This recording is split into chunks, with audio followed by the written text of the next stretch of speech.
Hey guys, Genryu speaking.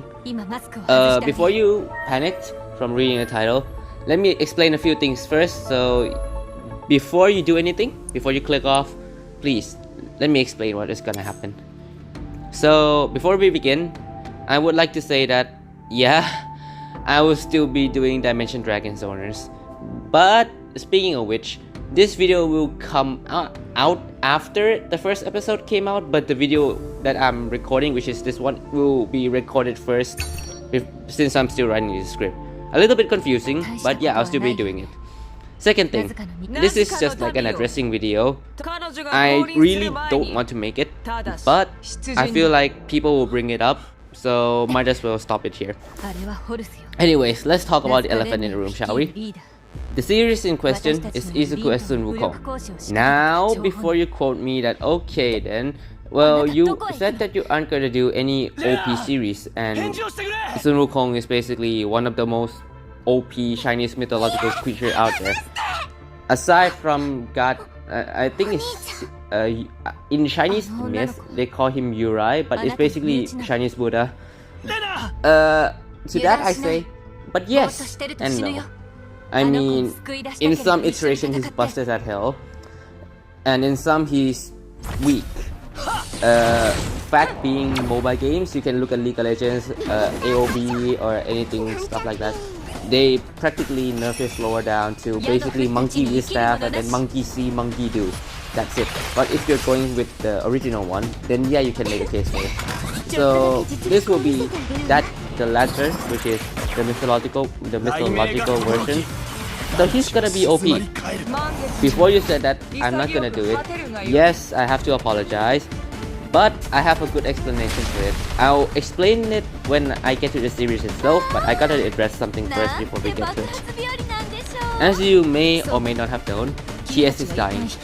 Not just dying, basically it's on life support, but the life support itself has been like at 10% for the last few months. So yeah, it's dying and it's dying fast. And I don't know what to say rather than it's been fun. I'll still be doing it of course, but like for me personally, I have my own vision of how like things turn out this way. It's because like the community itself shut off all creativity to embrace new ideas and just stick to what they know. That's just my explanation to what's going on. And the burst point of this was when OP, Monarch, Glow Up, and some other synonym that you can add to in front of Izuku to make the series popular, I guess. That was the dark age for me. And because I feel like back then, as someone who started at that time and refused to do it, everybody, and I do mean almost everybody, was doing it. And I kind of feel left out. I have so many opportunities to jump on the train, but I have so much morals back then that I refuse to do it. But then again, times does change. My morals still hold the same. So that's the reason when I explain what the series is gonna be about, I'll explain my reasoning more on like, you know, how the series is gonna be balanced. But not going back to the first point, I'm not pointing any fingers at anyone. I'll say this, people who expect me to do stuff that they want to see can just leave. I'll be doing things at my own pace. A comment on my last video said this well, even though he said it in a more like passive-aggressive way, but I do agree with what he said. Like, don't rush. I know that it might sound dumb to all of you that, okay, if you're not making videos, then why are you creating YouTube in the first place? To that I say, well, try to do what? An 8-hour job, wake up, sleep from midnight to 8, wake up, go to work, then come back at around 11 PM, then sleep at 12, and then do that 6 days a week with 1 day off. That's just a rant, I understand. But like, try doing that for like an extensive amount of time with YouTube in the background, and you'll start to see that you won't really have the time to do TS or YouTube at all, aside from your day off. So basically, at that point, you can get 1 or 2 videos out at max per week, or even 1 or 2 per month if you're lucky. Aside commentary, of course. Anyways, enough from me chit-chatting. I'll cut myself off here so that I can flash you the thumbnail of what this series is gonna be. And yeah, we can begin from there.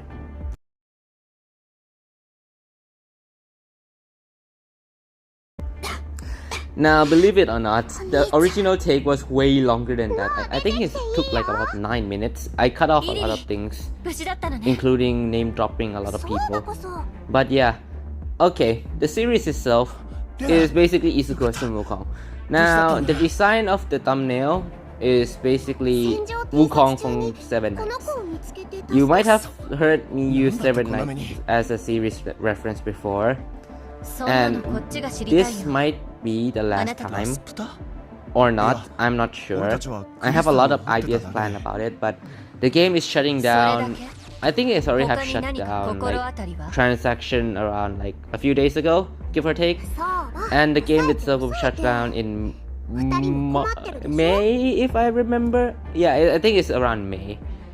That's the global version. The Korean version that I'll probably be restarting over, I'll still be playing on that.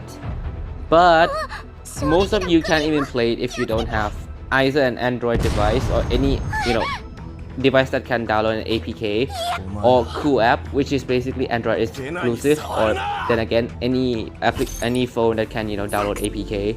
So basically, those of you that have iPhones cannot even play the game anymore in about 3 months' time.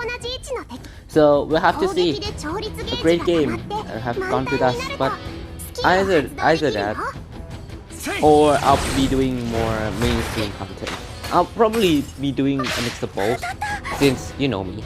Anyways, like I said before, this series is gonna be completely busted, but not the way that you think it's gonna be. Sure, Izuku will be busted, since Wukong is busted. That's the idea of the series. You can't nerf him at all. I mean, you can nerf him in certain ways, which I have some plans, but then again, you can't really nerf him too much to the point that he's basically useless. You can nerf him like weapon-wise or intelligence and stuff like that, but in the end, Wukong is still Wukong. You can strip away the iconic stuff. But if I'm not nerfing Izuku himself, then the question becomes, why don't buff the people around him? Since all gods and all mythology can sort of be viewed in the same lens. Not that I say that he can just beat Shiva up in a fight, or like he can beat Buddha up in a fight. Not like that. But it's more of like a different perspective in different religion. So the end father of like some religion might have different names, but in reality might have the it's the same person. That's the reason why in like a lot of cultures there's so many god of fires like Yatagarasu. I can name a few more, but the names aren't coming up right now. That's the point that I'm trying to make. So I'm not sure who did the one shot, but the idea is similar to that one, where every other character in MHA is like a descendant of a god. Not in terms of blessing, but like have a direct bloodline that it can be connected from that god. So let's just say Denki, for example, he can be either the descendant of Zeus or descendant of Thor, or something along that line. Well, it depends as time goes on which god I'm gonna be using, but every one of each character will have a buff to their power set, either in destructive power or destructive capabilities. That can be safe for a lot of characters, and then there's some which can be related to a god. They will have a completely different power set while remaining true to the original MHA story. That's my idea vision. Like, this is just me tunnel vision the series for you. And as for the ship, in most cases, I would say this one is a no ship. But in Journey to the West itself, in Wukong's original story, which there's so many origin story that I don't know which one is true. but I know for a fact that he started off as a rock monkey.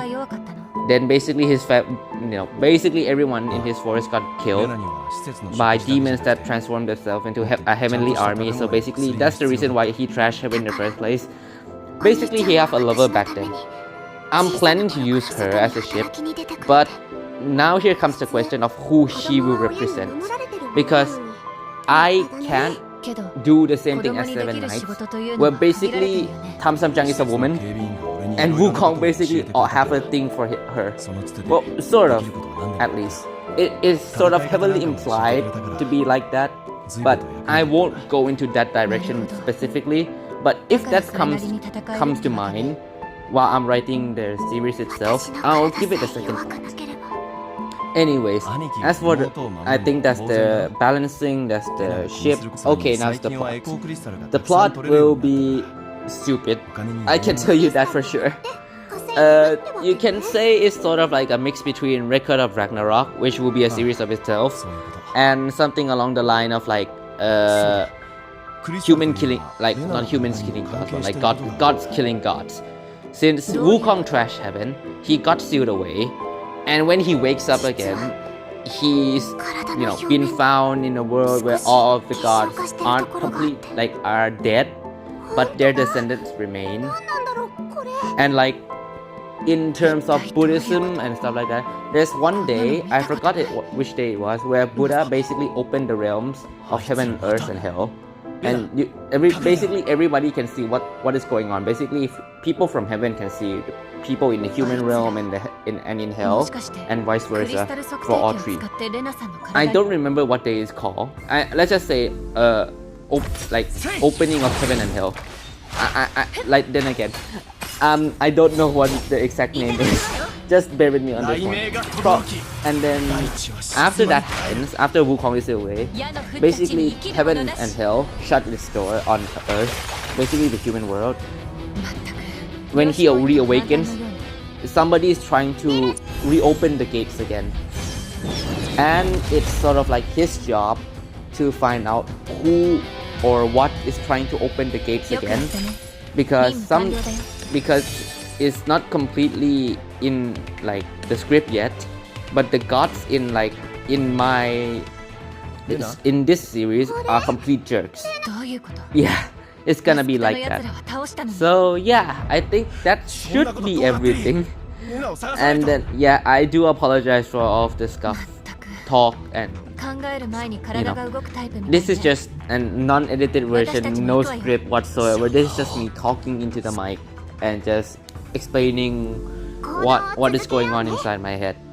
So yeah, I thank you all so much for watching. Don't be alarmed though, DDO will come out before this video comes out, hopefully. If not, I'll release this one first, then DDO tomorrow before I go to work.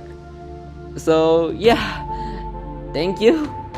And don't question the background for this video. I'm not sure if I'm in the mood to play some mahjong, so I'll probably add some like new games in the background.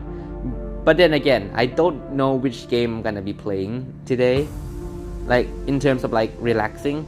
So if there's anything you would say rather a bit odd or suspicious, just keep it to yourself. I don't want to cause this, make this a huge deal. Anyways, that's it from me. Peace out, and I'll see you next week with DDO Part 2. Goodbye.